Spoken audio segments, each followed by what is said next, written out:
I work for the Danish Refugee Council, which operates in over 30 countries. It started in 1956 in response to post-World War II migration. So, you know, what is this? There's a lot of talk in the world right now about refugees, as we know, in the political realm. And in terms of mixed migration, I just want to clarify that people move around the world all the time for a lot of different reasons. My own story, my biological father was a refugee. His family were asylum seekers from Ukraine. He grew up in Brazil.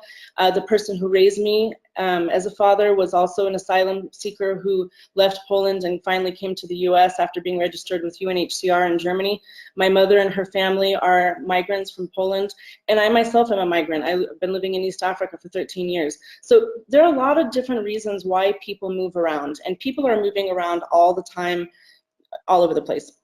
So when we talk about mixed migration, people, you know, they're moving because of where they're coming from. Livelihoods are undermined or threatened. They are looking for economic betterment or education.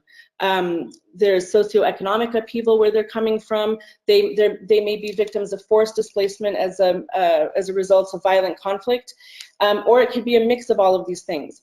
And when we talk about mixed migratory flows, we're talking about refugees, asylum seekers, economic migrants who are using the same streams and corridors and same agents, same facilities, and crossing paths. And so it's just a swarm. And in this graphic here, although this was from 2017, you know, it's really like people are playing musical chairs. I mean, we've got people from Somalia going into Yemen, from Yemen coming into Somalia. So you've got one group escaping drought-induced famine, and they're rushing into a war zone where, you know, they may get sucked into a human trafficking situation, and then vice versa. You may have people from Yemen who are rushing into Djibouti, and so you've got this just constant swapping of places, and so you know, it causes a lot of strain on communities and on the host communities that you know, where they land, because in most of these places where people are migrating to try to seek refuge,